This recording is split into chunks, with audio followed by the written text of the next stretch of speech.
To crate train or not to crate train, it is sometimes a very polarizing topic among dog lovers.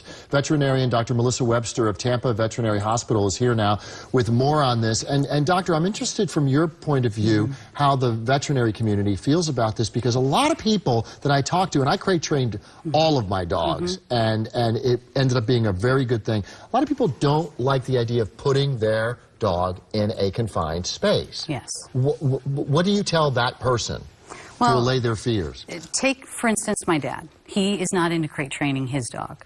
He's running into a struggle right now because confining his dog, he's starting to counter-surf, eat the garbage, and it would have been easier teaching the pet that it was comfortable to stay in a crate.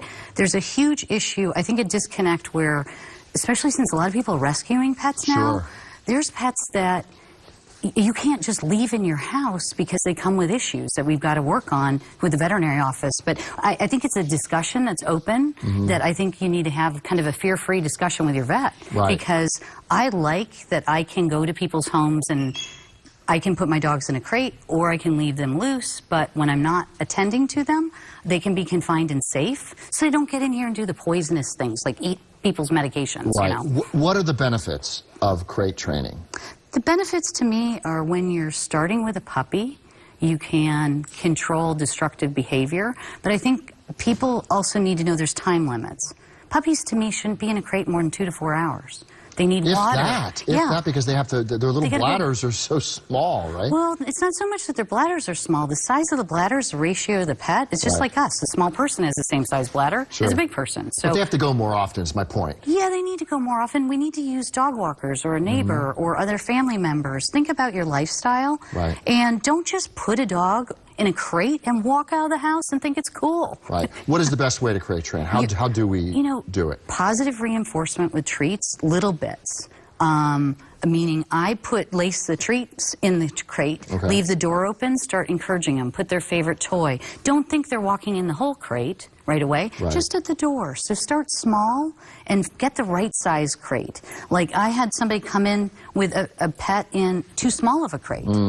And then this is still too small for her during the day. She needs something she can stand up, lay flat, turn around in. So it would probably be double the size. And who is this? This is Squeaker. Wooly. She's visiting to help us. So this is too small for Squeaker? Yes. Really? Yes. But this is visually, when you go to the store, they say this is the right size.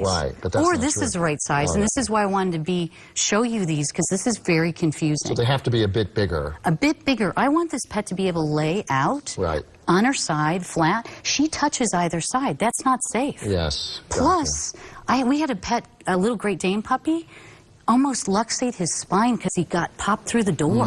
I've never seen that in years, you know. But if we talk about the pros of crate training, it becomes like their little lair, their little room. They feel comfortable in there. It's a safe haven for them. Is that correct? Yes. My pets, like I'm sure with yours, I can say, go crate. They come hauling from wherever they're at in the house, and they go right in their crate because they're like, woo, I'm in the palace. She's going to give me treats. Exactly. How about your pets? Well, as I said, I crate trained all of them, and they loved it. And it was peace of mind for me, especially when they were young, where I could leave and feel like they're not going to rip up the house. So we'll put all this information. I know there are a lot more tips that you have on your website. We'll drive people to your website from ours, daytimeonline.tv. So Dr. Webster, always a pleasure. And Squeaker, you didn't squeak once. You were a really good dog. We'll be right back.